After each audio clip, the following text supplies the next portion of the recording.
안녕하세요. 오랜만에 이렇게 혼자 앉아서 촬영을 하게 되었습니다. 오늘은 여러분들이 보면 피해야 할 미세 표정에 대해서 알려드리도록 하겠습니다. 끝까지 봐주세요. 안녕하세요. 노신 몸장입니다.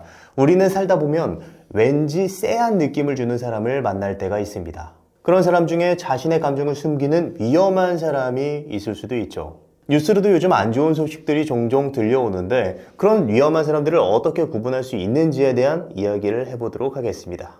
그런 사람들은 어떤 특징을 가지고 있을까요? 먼저 이걸 아셔야 돼요. 우리는 작은 표정으로도 크게 분위기가 달라질 수 있습니다. 자, 첫 번째 사진을 보세요. 그리고 두 번째 사진입니다. 어때요? 분위기가 많이 달라지지 않았나요? 어떤 차이 때문에 이러한 분위기의 달라짐이 나타난 것일까요? 바로 눈썹에서의 변화 때문입니다. 이렇게 눈썹이 미묘하게 상승하는 것만으로도 분위기가 180도 달라지곤 하죠.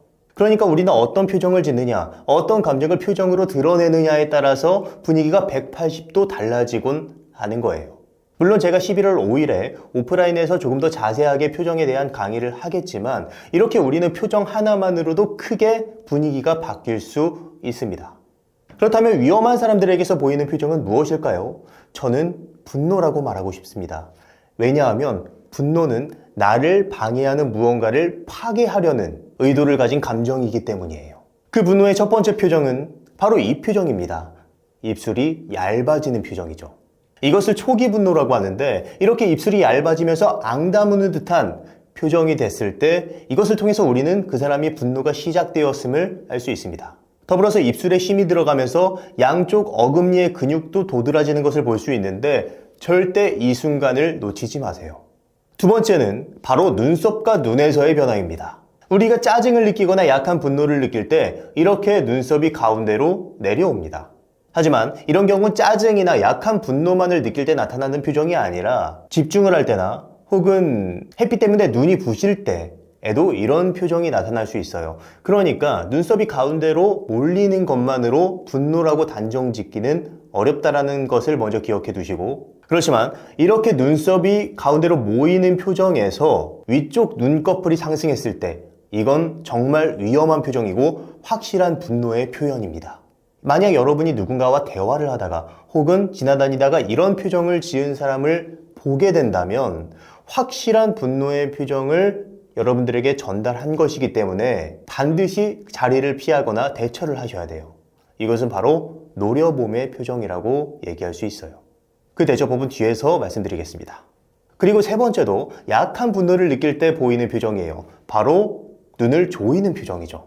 이 표정도 단순히 분노를 느낄 때만 나타나는 것이 아니라 곰곰이 무언가를 생각할 때도 나타날 수 있다는 점을 기억해 두시면 좋겠습니다. 지금까지 여러 분노의 표정에 대해서 보여드렸는데 꼭 이렇게 분노가 단순하게 표현이 되는 것만은 아니에요. 왜냐하면 분노는 혼합된 표정으로도 나타날 수 있기 때문이죠. 특히 분노는 웃음이라는 표정과 많이 혼합돼서 나타날 수 있어요. 왜?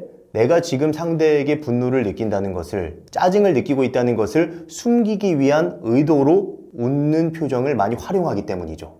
보시면 이런 식으로 많이 혼합된 표정을 보실 수 있습니다. 눈썹은 찌푸리고 있는데 입은 웃고 있죠. 혹은 아예 경직된 표정으로 미소를 지을 때도 있습니다. 이렇게 어색한 미소, 그러니까 가짜 미소를 보일 때는 그 사람의 진짜 의도가 무엇이고 감정이 무엇인지에 대해서 한 번쯤 생각해 볼 필요도 있다라고 여러분들에게 전달드리고 싶네요.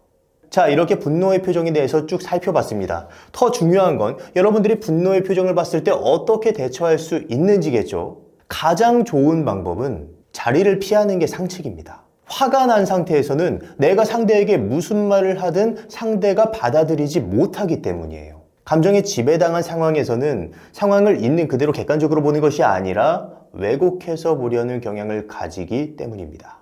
그래서 일단 격해진 감정이 조금 가라앉을 때까지 시간이 필요하기 때문에 잠시 자리를 피하는 것이 좋다고 말씀드리는 거예요. 만약 그럼에도 불구하고 상대방 앞에서 알짱거린다면 어떻게 되겠습니까? 그건 상대에게 제발 욕 좀 해주세요 라고 부탁하는 것과 똑같은 의미인 거예요. 그래서 여러분은 지금 오해를 풀고 싶거나 대화를 하고 싶지만 상대는 지금 타이밍이 아닌 거예요. 그렇기 때문에 자리를 피해주는 것이 가장 베스트입니다. 이 말이 아예 도망가거나 자리를 피하거나 회피하라는 말은 아니니까 오해는 말아주세요. 이렇게 시간이 조금 지나면 그때서는 대화가 가능해집니다. 이때는 놀심에서 자주 언급되었던 I 메시지를 활용하시는 게 좋습니다. 그러니까 네가 그래서 내가 그런 거지 가 아니라 그래서 내가 이러한 감정을 느끼고 서운해 라고 표현하는 게 I 메시지인 거죠. 그러니까 화자가 나인 거예요. 상대가 아니라. 상대가 되면 어떻게 되죠? 판단을 하게 됩니다.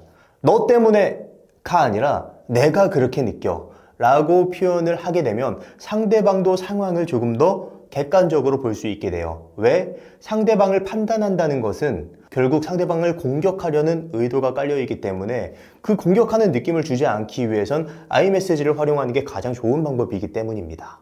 만약 여러분들이 이렇게 표정과 대처법에 대해서만 잘 활용하셔도 정말 위험한 상황, 관계가 파국으로 치닫는 상황, 정말 내가 큰 피해를 볼 수 있는 상황 등에서 피할 수 있게 될 겁니다. 인생에서 중요한 게 뭘까요? 우리가 행복을 추구하는 것도 좋지만 고통을 피하는 것도 인생에서 굉장히 중요해요. 왜? 한 번의 고통만으로 인간은 무너질 수 있기 때문에. 그래서 애초에 고통스러운 선택을 하지 않는 것이 중요하고 예방하는 것이 굉장히 중요합니다. 만약에 여러분들이 이 표정과 대처법을 잘 활용하신다면 고통을 줄이는 인생을 살아가면서 더욱 행복한 인생을 살아갈 수 있을 거예요.